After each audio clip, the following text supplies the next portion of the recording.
Hi, everybody. This is Anna Maria from Voda Coaching, and I'm so excited. I can't wait to begin a new chapter of my evolution on this YouTube channel.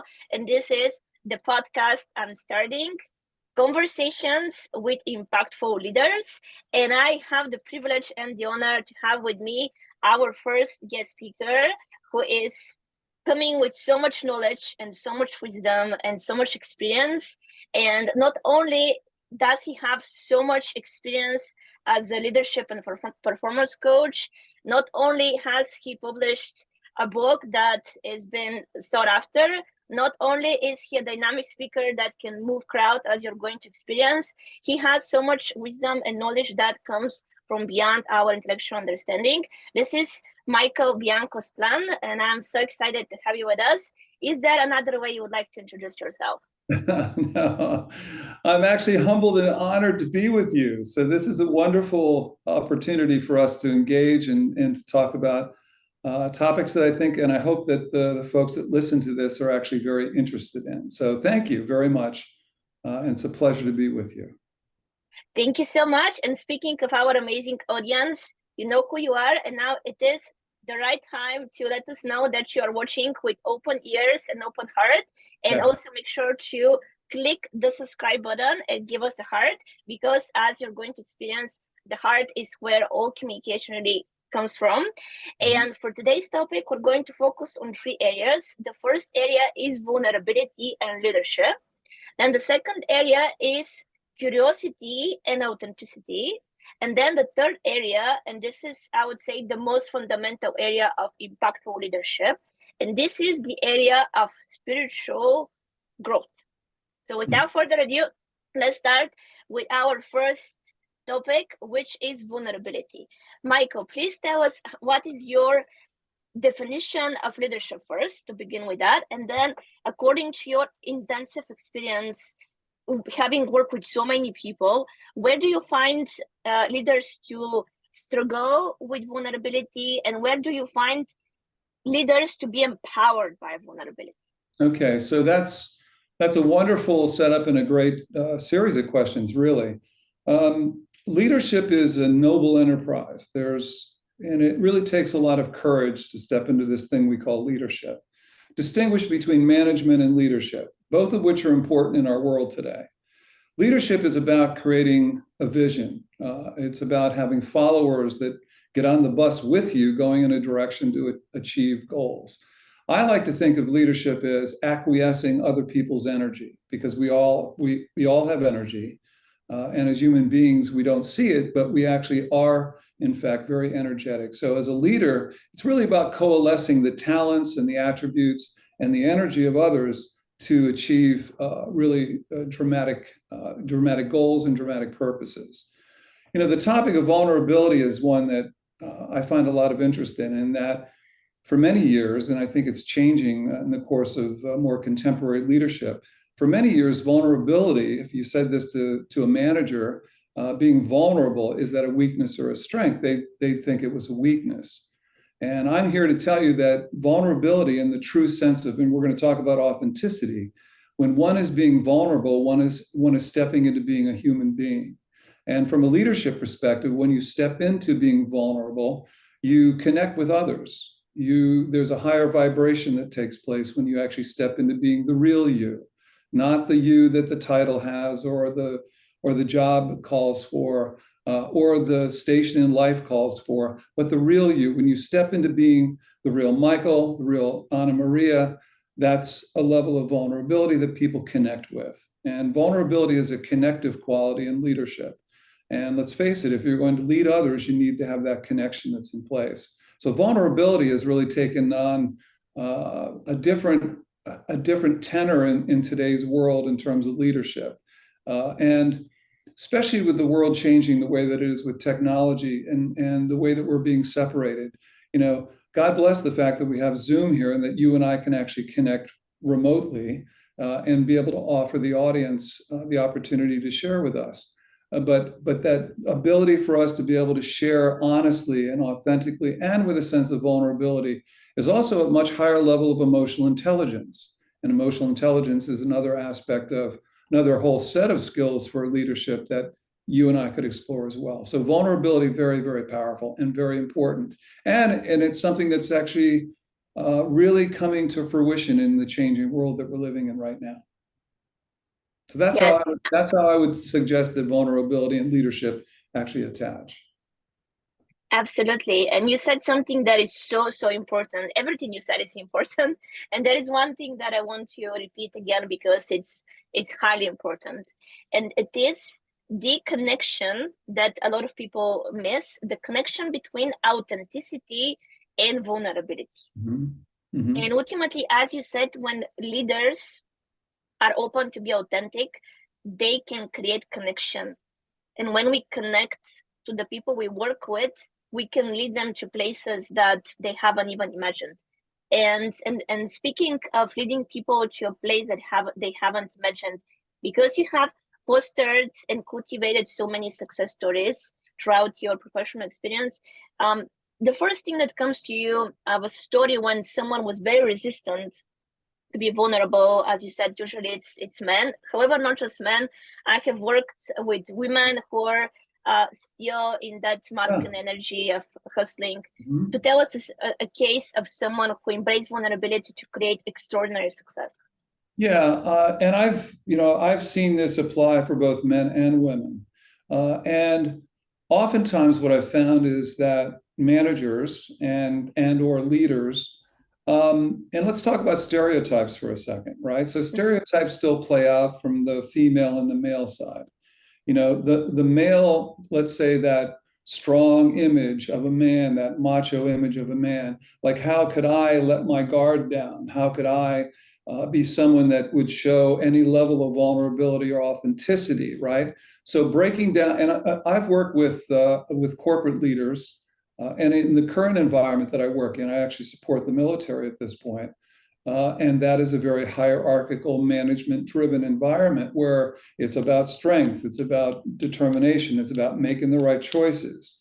And understanding that those stereotypes of being strong and for a man being macho, if you will, breaking that down, breaking that barrier down. I've had opportunities to work with men like that and to have them understand that the way in which they were actually managing their workforce wasn't working. And they were perplexed by that. I have a gentleman who was a very high-ranking officer within the company, and he was struggling in terms of hitting his goals, his sales goals, his operational goals. And as his coach, as his leadership coach, we worked through breaking down the fact that I wonder what's not working for you, and exploring that. And of course, as a coach, we deal with people's fears and we deal with people's opportunities, if you will. And he was able to then see that the way in which he was portraying himself to his direct reports was not being authentic and was not being vulnerable. So he was losing out in terms of connecting with his employees. And over time, he actually realized this and started to implement tactics and behaviors and actions that brought his team forward. Where he paid more attention to them, where he was a little softer in terms of his approach, where he actually showed his team that he actually cared about them, where he stepped into this thing we call empathy, being able to step into someone else's shoes, to be able to understand the difficulties and the challenges that his employees were having. And by doing that, he actually opened up a portal and an opening for his employees to see him differently. And over a period of about 6 months, his sales improved, his operational scores improved, his retention of employees improved. And so all aspects of his business, because he changed and evolved and transitioned into being more authentic and more vulnerable with his team. So that's an example. And I've also worked with senior level women, and I've been a supporter of women in leadership now for many, many years. And the same thing on the other side applies in terms of women being categorized as certain qualities. Is like they can't step forward assertively because they'll be interpreted negatively, and pulling back from that. And I work with another senior female leader in an organization who was really struggling with that. Very guarded and very protective, and not not wanting to cross the line with, decisions that were being made by counterparts within the organization. And we worked through objectively stepping into her own power and stepping into her own empowerment as a leader. And she was able to turn things around and actually advance her career even further as a result of that. But stepping through these stereotypes has become something that I've actually been able to find great success with the people that I've been coaching. Yes, and I would like to unpile the stereotypes further. However, I want to wrap up this first part of this conversation with very clear takeaways for those of you who are taking notes, or if you want to join in the chat and share your insights, I would love that. Please do it right now, because as I like to say, information without application results in procrastination. So this is why I always like to pause and make sure that my audience are receiving this information. And Michael shared so many important insights. And again, I highly recommend that you listen to this entire interview a couple of times, because every single thing he says is so meaningful and so impactful. And there are a few things that I want to share with you. Again, remember how, regardless of being an alpha or being a woman that has been pushed to be more guarded and assertive, ultimately, vulnerability gives you that power of connection and empathy. And if you are in sales, chances are you're going to make more sales because you are connecting to your audience, to your customers, to your clients. They feel understood, they feel cared for. Michael used this magic word, care. Everyone craves to be seen, to be heard, to be valued, to be accepted. And of course, for women, as a woman, I completely understand that very often we are put in this position when we have to prove ourselves. However, from a spiritual perspective, and as you're going to find out when we talk about spirituality towards the end of this podcast, every single time when you try to prove yourself, you are telling the world, I am not good enough. Vulnerability, on the other hand, gives you that true, authentic confidence to say, I am enough just by existing. I'm already enough. Even when I make a mistake, I'm going to apologize. I'm going to mean it. And I'm still okay. I'm still enough. Even when I fail at something, I'm still enough. I don't have to pretend that I know all the answers. I don't have to become a perfectionist. I don't have to become an imposter who always fears that I don't have enough credentials or whatever you think you need to succeed.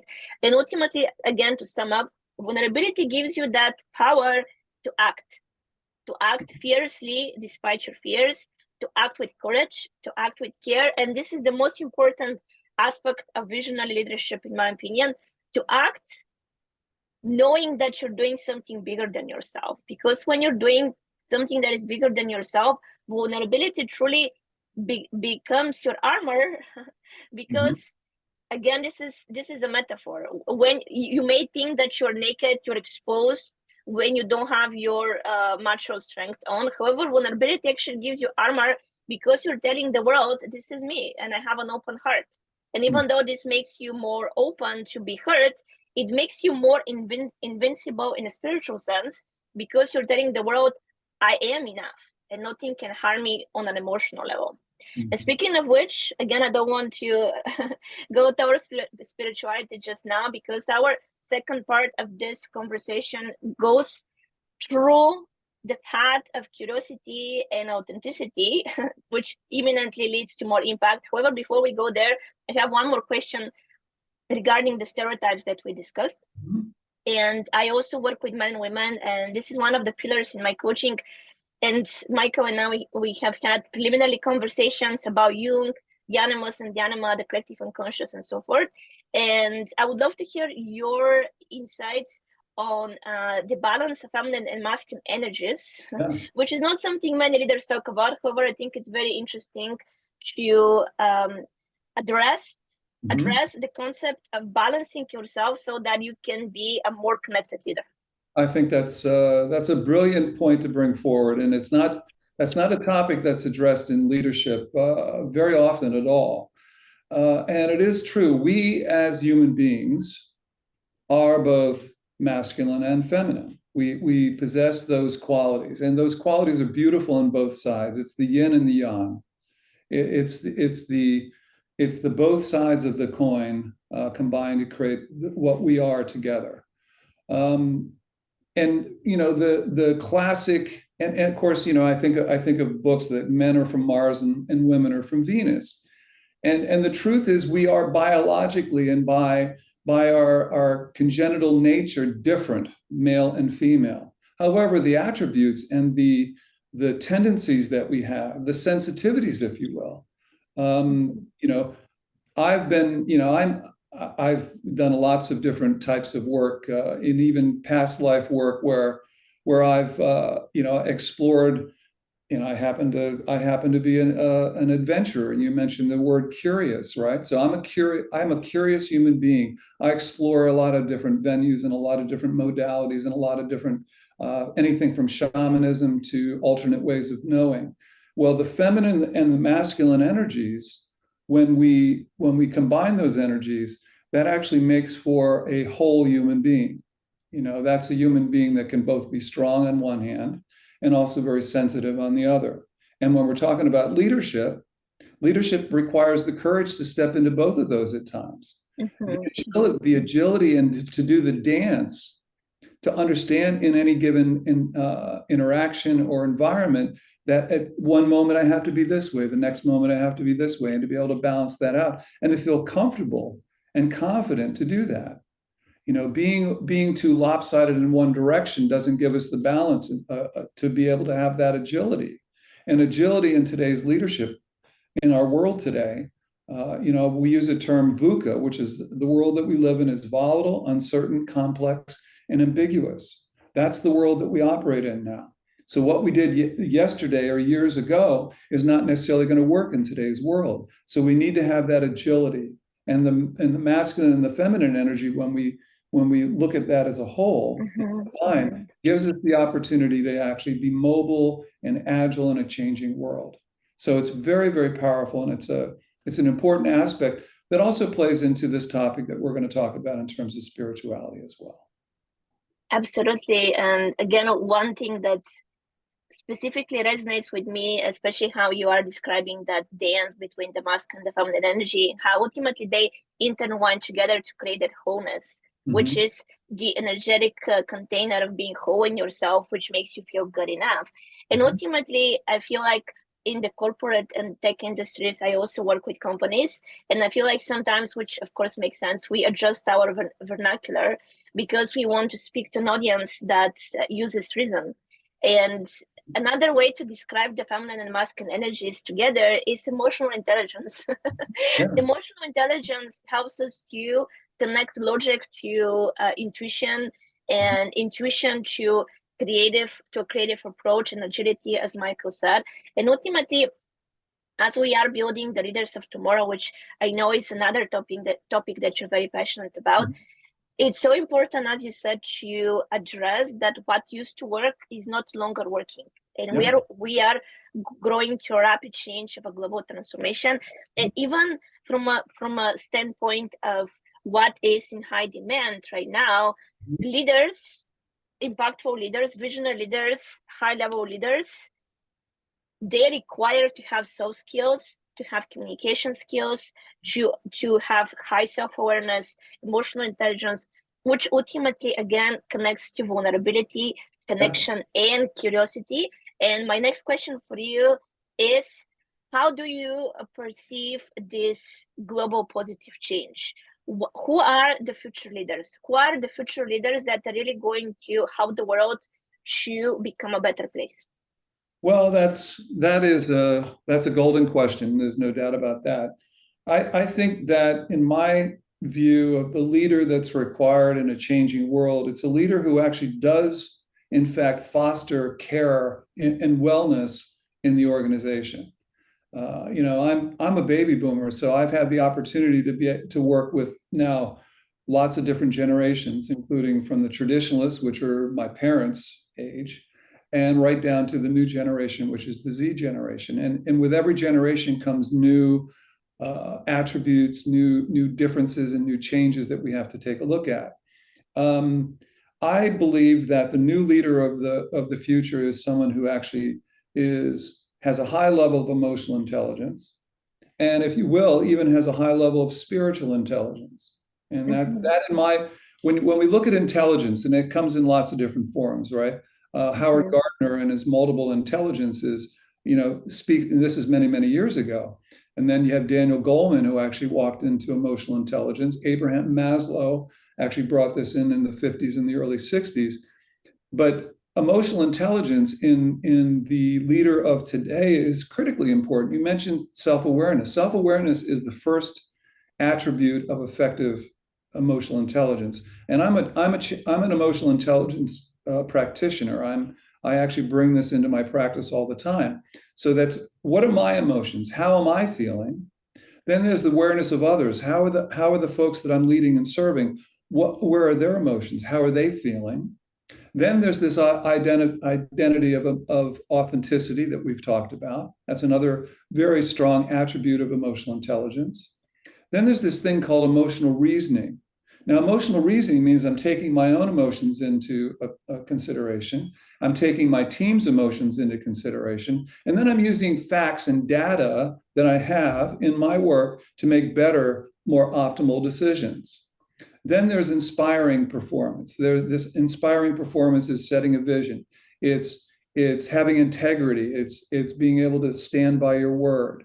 And then there's conflict. Being able to deal effectively with difficult situations. Most people that I work with are conflict averse. The leaders of today are people who can navigate, can move through conflict and discourse in an objective fashion to be able to arrive at solutions. I work with Pat Lencioni's work a lot in the work that I do in terms of team building. I'm also involved with team building in organizations as well. And at the base of his five dysfunctions, Lencioni's five dysfunctions, is trust, transparency, and psychological safety. So the leaders of today in the contemporary world are leaders who build trust, transparency, and create an environment where people are psychologically safe.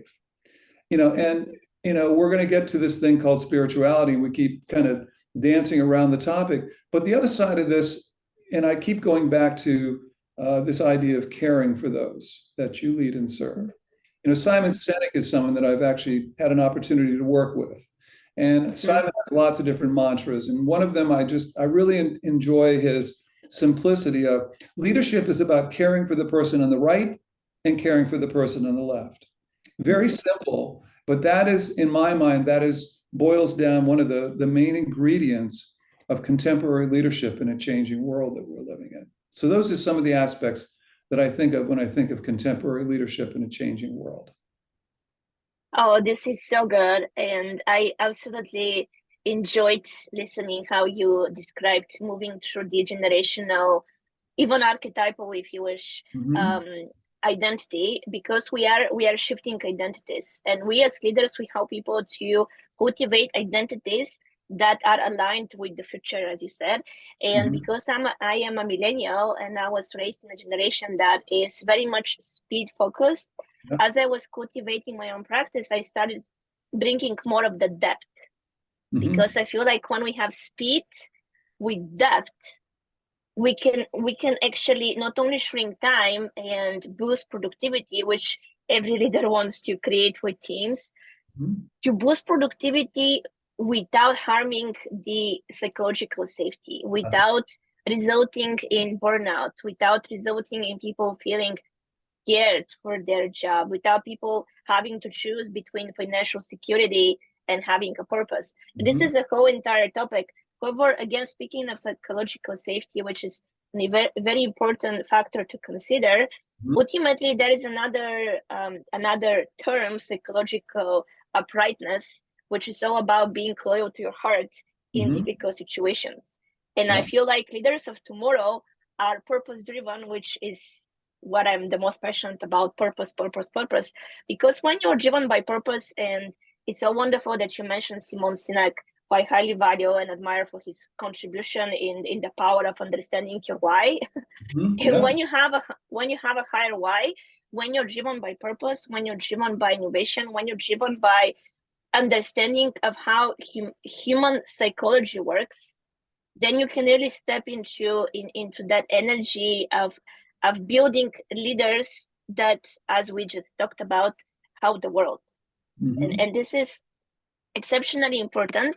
And as we are now moving towards spirituality, one more question before we get there, just to sum up everything up until now. Ultimately, as you are listening from this entire conversation, that is so intertwined between the concepts of vulnerability and curiosity, empathy, if you wish, balancing between feminine and masculine energies, emotional intelligence, factoring psychological safety while staying true to your purpose and bigger why. Ultimately, on this trajectory towards building purpose-driven leaders that are going to change the world for the better. One more question before we move on towards spirituality. Michael, there is one thing, as you are now, you have built a legacy with your work. If there is one thing that you want to transfer on someone who is just starting their leadership practice, the leadership awareness, what is one piece of wisdom you want to pass on? Let's see. Someone just starting in their leadership journey. I think that probably the most important, or one of the most important things, would be that you don't have to know everything.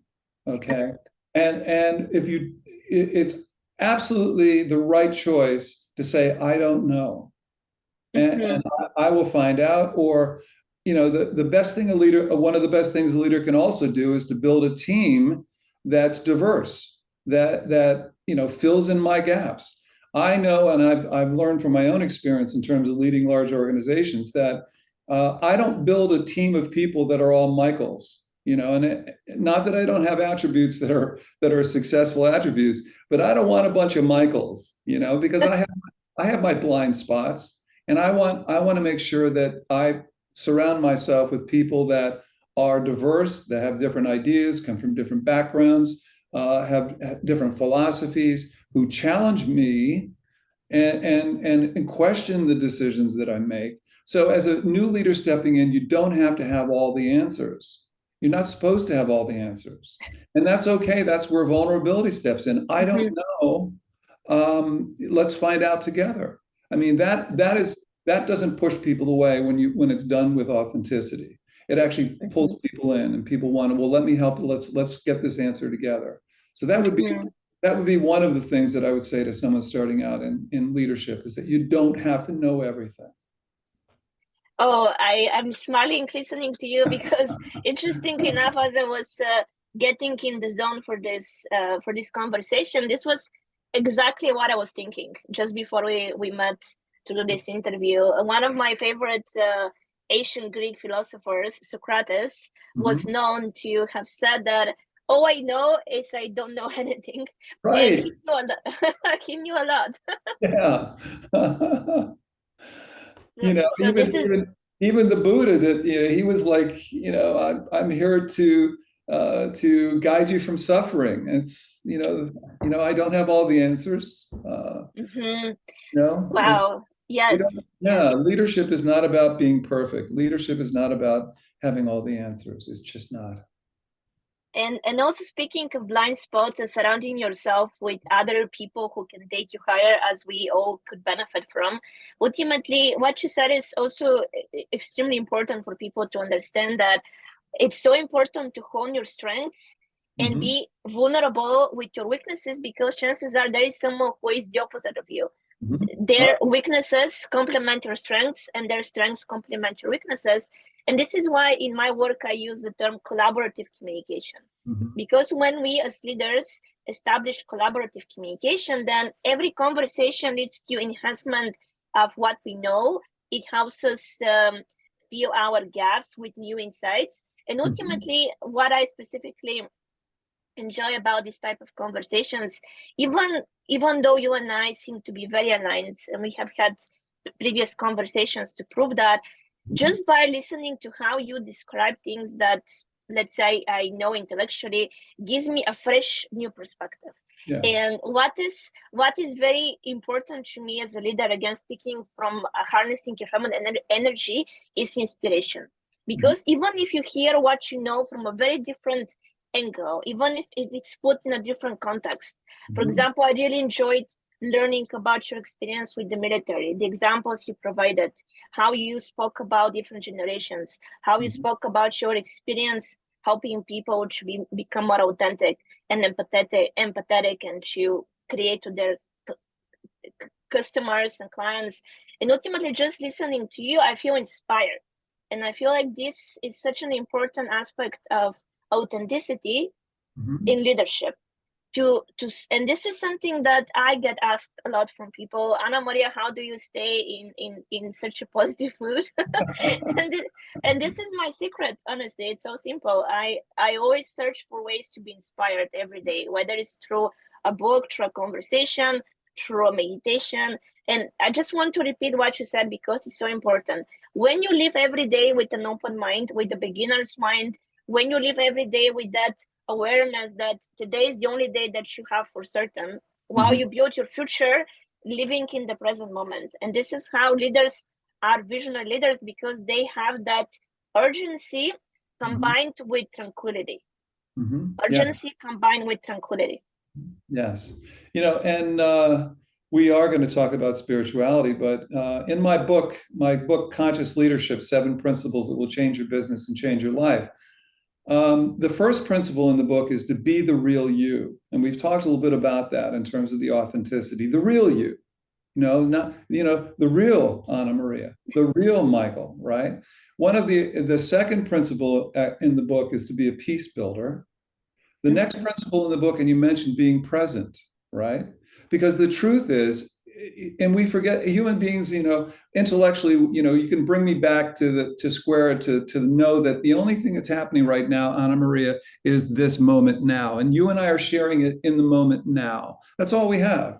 And where do we live our lives as human beings? We live our lives in the past, generally thinking about what we should have done and we didn't do, right? Or in a future that has some sort of fear attached to it. Oh my God, I have this that I have to do. When in fact, we lose out on the fact that where are we living our lives? We're living our lives in this moment right now. Now, Eckhart Tolle does a great job in terms of, that's his whole thesis, about staying in the transcendent moment. Now, from a leadership perspective, when we turn off the autopilot that we all are on, because we're all on autopilot, we kind of go through our lives doing the things that we do. When we turn the autopilot off and we step into the present tense, we step into the sense of awareness. And when you're aware of being aware, you actually step into consciousness. And when you step into consciousness, and this is very much about leadership, when you step into consciousness, oftentimes you have a chance to make different choices. And what is life? Life is all about a series of choices that we make. The choices we make create the reality that we live in. So again, you mentioned being present, and being present is something that's really powerful. And I have to bring myself, I actually will quite often during my day, particularly if I'm walking into what would be considered to be more intense interactions, or if I'm doing presentation work, I ground myself in the present moment, and I surround myself with love and divinity, and I walk into what it is that I have to do. And I stay in that present tense, and my energy changes, my focus changes, and time and space kind of floats away. So these are powerful skills. If we as leaders can empower ourselves to learn and to practice these things, it can really make a huge difference in the way in which we lead. A huge difference. And not only that, it really helps us to shape the future in the present moment, because as you said, if we live on autopilot or living by default, what happens is that our future just repeats the present, because our present repeats the past. So the only way to break free from this pattern is to consciously, as you said, make the choice to make aligned choices and have awareness of your awareness in the power of now. And I'm spending a few more minutes on this topic because this is such an important aspect of leadership. Whether you're watching this interview because you want to improve your leadership skills, or if you want to lead yourself to a better life, it doesn't matter if you have one person or if you have 100 or 10,000 people in front of you, you're always leading someone. And even if this someone is you, you're still leading yourself to a better future by harnessing your awareness, by connecting to your heart, becoming vulnerable embracing that everyone has blind spots, every single person, even coaches. Coaches Yeah, are more aware absolutely. that they have blind spots, I would say. Absolutely. In my coaching and leadership practice, I learn every day. I am learning every day from the people that I work with. And that's another aspect of effective leadership is that you're a consummate learner. You're always Mhm. learning, always curious about what's next and the flow of life as it goes on. So yes, very, very powerful. And you mentioned being inspired. That gets that, and I see that in you, Anna Maria. That gets into you and I being curious about life, right? We're curious about why that happens and what we could do about that and how to change that, right? That curiosity is very powerful in terms of inspiring ourselves, but also creating inspiration for others. And that's part of leadership. And by the way, why do employees leave organizations? A lot of times they'll say, well, I got a better job because they pay me more money. And money is important as a motivator for many people. That's not what I'm saying. The primary reason why employees leave organizations is because of their boss. It's Mhm. because of their manager, their supervisor. My manager, Mhm. my supervisor doesn't care for me. My manager Mhm. doesn't provide me feedback. Mhm. My manager doesn't develop me, right? So that's something as leadership. Leadership is a noble, as I said, it's a noble enterprise, and it requires a lot of courage, a lot of self-sacrifice, but the payoff is wonderful. Yes, absolutely. And as we are morphing through authenticity, again, it's so important as leader, if you're watching this, if you're a manager, to remember that in front of you, there is always a human being. Mhm. And I am a leader. I am also busy. Sometimes all of us can get frustrated if we see that someone under our supervision is not performing to the extent of what we expect. And I think that humility and vulnerability actually helps us to remember that this person has needs, and Mhm. 95% of the time it is addressing the need. Mhm. What it's the need that needs to be addressed, not the problem. And before we go to spirituality, as you've been alluring this entire time, one last question before we get there. According to your experience, whatever comes to you first as an example, in which situations leaders that you have coached have embraced the power of now to address the source of the issue and not the root, as I would say many managers do? You mean it's stepping into presence and being able to address issues? Is that what you're referring to? Yes. To give one example based on what you just said. So let's say let's say someone wants to leave their job, and Mhm. you know that someone is going to replace their job. And based on my experience, what I have heard from clients, that feeling of being replaceable is one of the worst feelings, because you lose motivation, you lose inspiration if you know that you are replaceable. So based on the people that you have coached to improve their performance leadership skills, what is the technique you have helped them master to again help people to feel inspired, to feel included, to feel a part of a bigger team, to have a purpose? Well, you mentioned a few things and about being replaceable. So I'm going to use my own experience as a leader, leading large organizations. And the managers that reported to me, if you wanted my job, I was more than happy to help you to get my job. I just want to say that. So I know that I was replaceable, and that's okay because I will go on to something else. That's another aspect of coaching and working with leaders is to understand that just because you're in X job today doesn't mean that you're not going to morph into another a job that is more aligned to your skills, or you're advancing in your career and you're growing.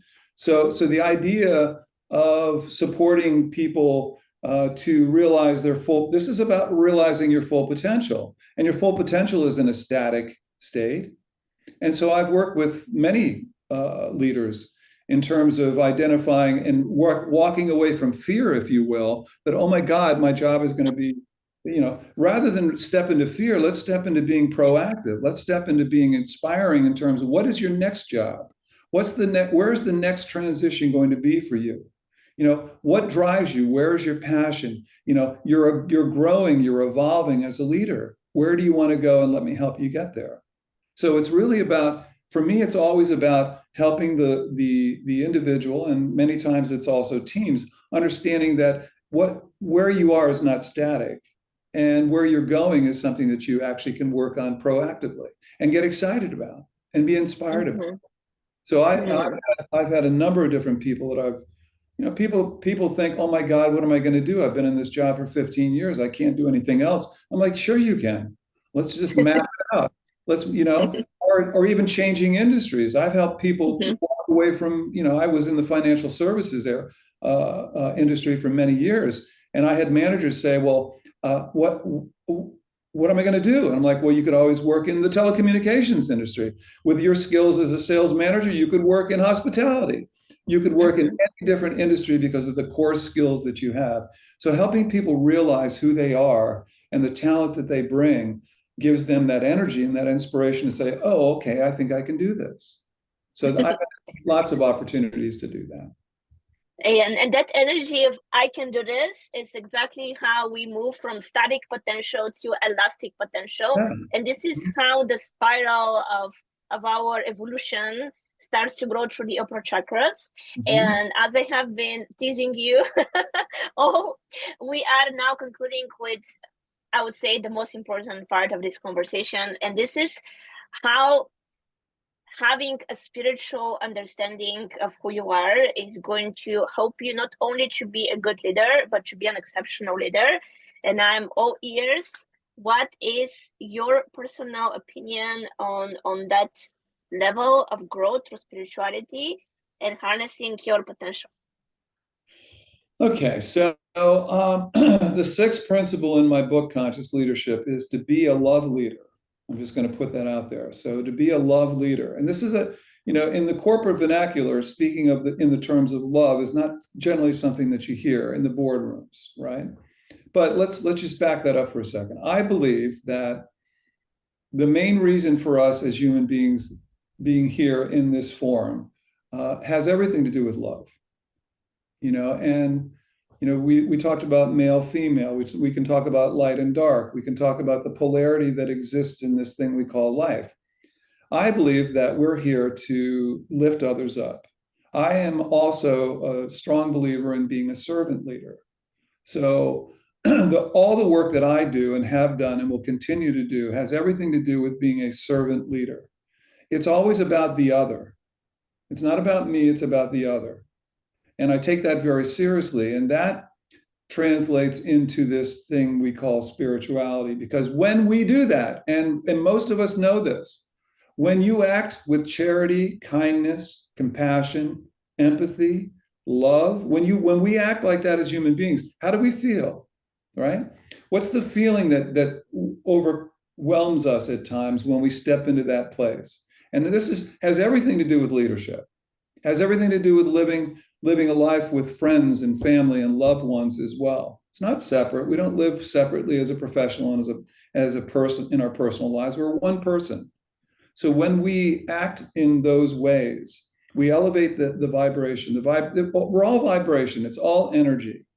The frequency elevates when you step into this thing we call love.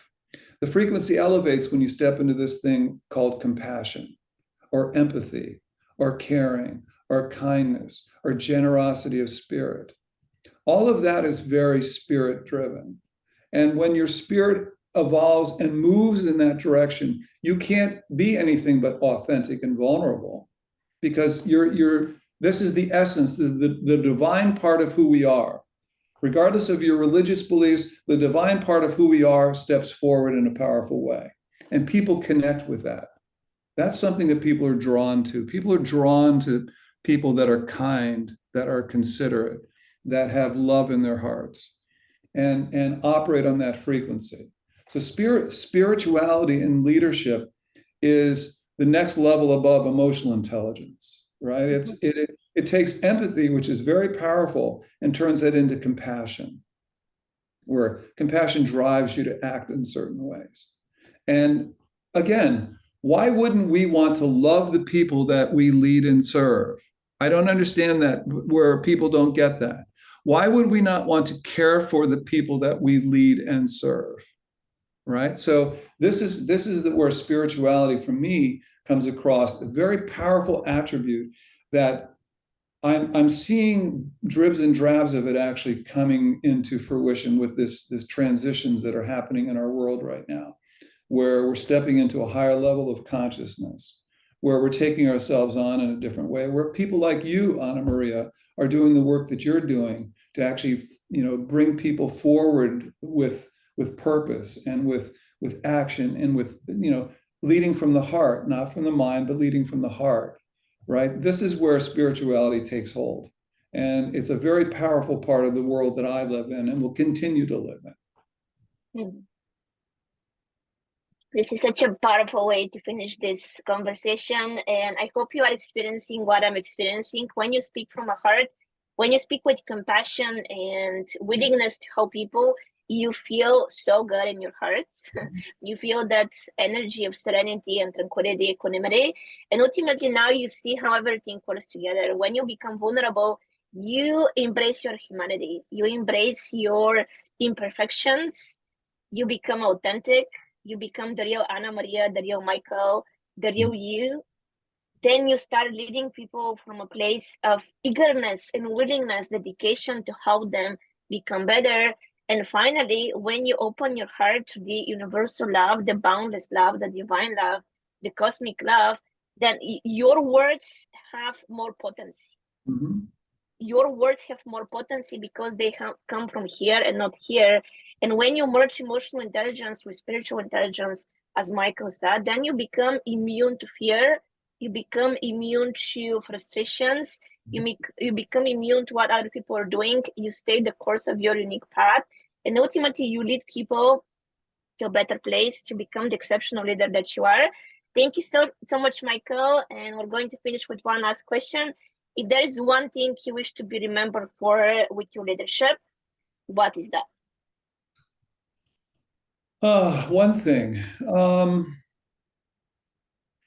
I think I would like to be remembered for modeling the care, love, and tenderness that I'm speaking to, and where I model the skills and behaviors that I hope and aspire that others will take on. Thanks so much again. As you heard, Michael is an exceptional leader, and I highly recommend that you get his book. It's going to be linked in the description. If you want him to come again as a guest, let us know in the comments below. Please share your top 3 takeaways from this interview. I hope you felt inspired. I hope you felt the tenderness that comes from Michael's heart with his exceptional knowledge, wisdom, and dedication to serve you and your skills. This is Anna Maria from Voda Coaching, and I will see you at the top. Bye. Thank you.